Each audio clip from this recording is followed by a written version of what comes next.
In this video, we're going to discuss another method to solve this same problem, the inverse Z transform with complex pools.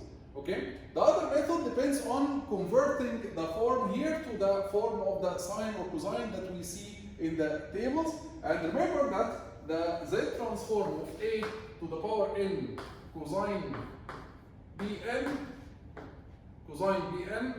its Z transform is Z.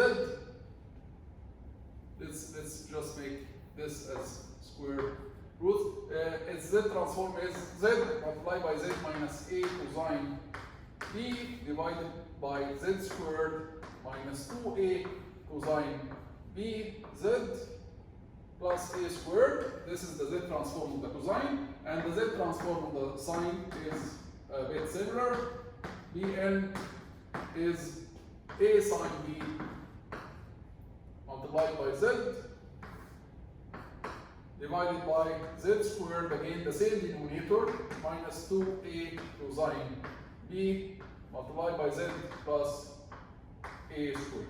So the idea here is to try to convert this to one of the forms there. So here we have a constant multiplied by Z over a quadratic form. So we try to convert it to maybe the sine, because it's very similar to the sine. So what we can do is, in the denominator, we have a constant A squared. Probably this constant will be 0.606, so the constant A squared is 0.6065. So from here you can calculate the A, right? The A will be 0.778, and then this number, negative 1.101, is equal to what? It's equal to negative 2A cosine B. So we can say that negative 2A cosine B equals negative 1.101. We already calculated the A. So from this equation, we can calculate the B. So we find that the B can be calculated as 45 degrees, or 5/4 radian. Okay, 45 degrees or pi over 4 radian per second. Okay, and then once we calculated the A and B, we try now to fit the constant that is multiplied by Z to be A sine B. The constant now here, it's not necessarily A sine B, it's some constant. So let's calculate A sine B. If we calculate A sine B, we'll find that it is 0.55. But here we don't have 0.55. We are supposed to have A sine B, so we are supposed to have 0.55 here, but we don't have 0.55. So what can we do? It's very easy. We can just multiply by 0.55 and divide by 0.55. So what we can do now is we can write our y of Z as negative 2.753. This is the constant here.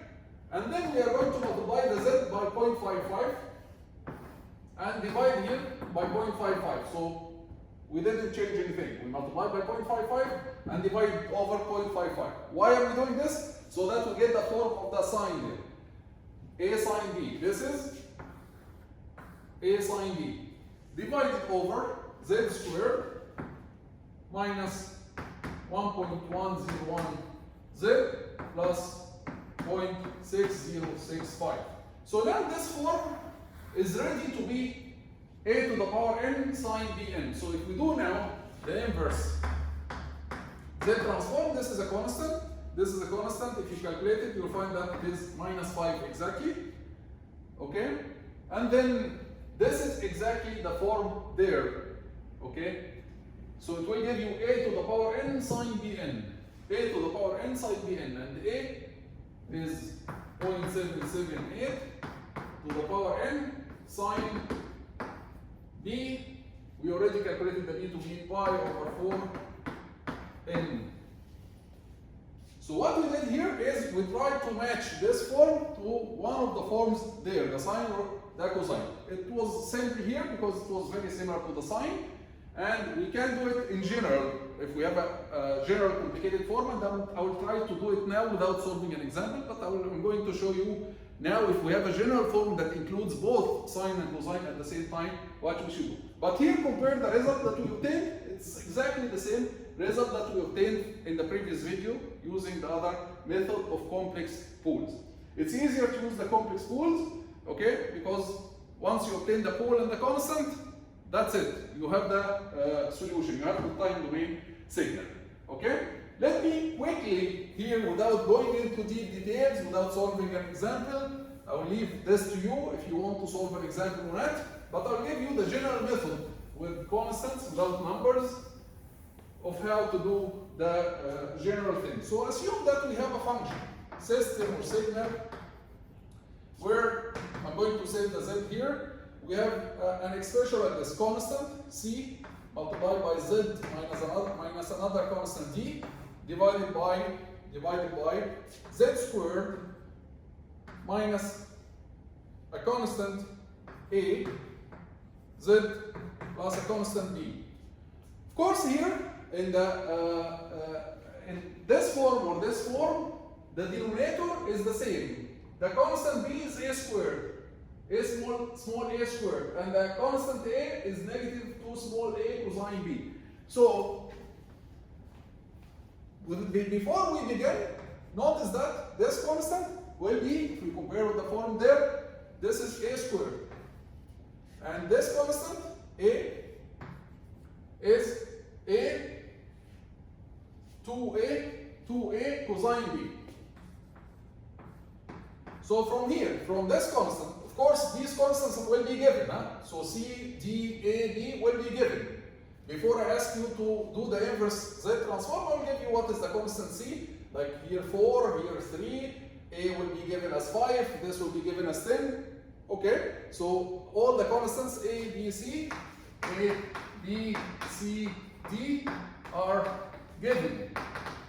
So from B, you can calculate the small a. From A, after you calculate small a, from A you can calculate small b. So from B you can calculate small a, from the constant b, from the constant a, and the small a you can calculate the b. Once we did that, you start to fit the expression here to the expressions there. How is that? We can do the following. We can say that y of z over z will be equal to, first, for the cosine we need z minus a cosine b, right? So what we will do, here we don't have z minus a cosine b, we have z minus some constant d. So what we will do is, we will keep the c, and then z minus, we are going to subtract a cosine b, and add a cosine b. We didn't change anything. In addition, we have here minus d divided over our denominator.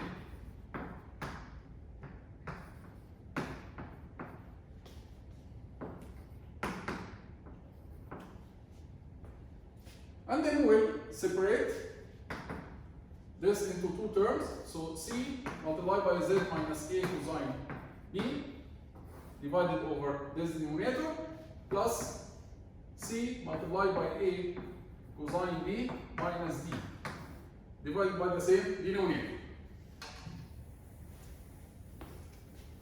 I know this might be confusing, but if you are confused, don't worry, okay? I'm just giving a general method for the record, to keep it in your record if you want to use it later, okay? So, over the same denominator, here and here.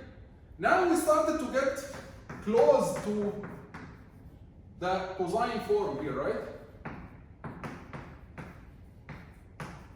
Actually, if you multiply by z here, this will give you exactly the same cosine form, right? This is a squared, b equals a squared. And the other one also started to get close to the sine. Except that in the sine, let's multiply by z now. Let's remove the z here, multiply it here. So we remove the z. We are going to get z here. and z here. Now, this part is exactly cosine, a to the power n cosine. So this will give you y of n will be c constant c multiplied by a to the power n cosine bn. So a to the power n cosine bn multiplied by constant c. The other part, z over this denominator multiplied by some constant. This constant is not the constant a sine b, so we need to multiply by a sine b and divide over a sine b. So we'll take this constant outside, which is a cosine b minus d. We will multiply here by a sine b, okay, multiplied by z. So let's do it in this step. I'm going to do it in this step. I'm going to take this constant outside, c a cosine b minus the constant d, and then I'm going to multiply here by a sine b and divide over a sine b. So now this is exactly the sine form, right? But multiplied by c a cosine b minus d over a sine b, and then the inverse z transform of this will be a to the power n sine bn. And that's it. So what we did is we had a general form.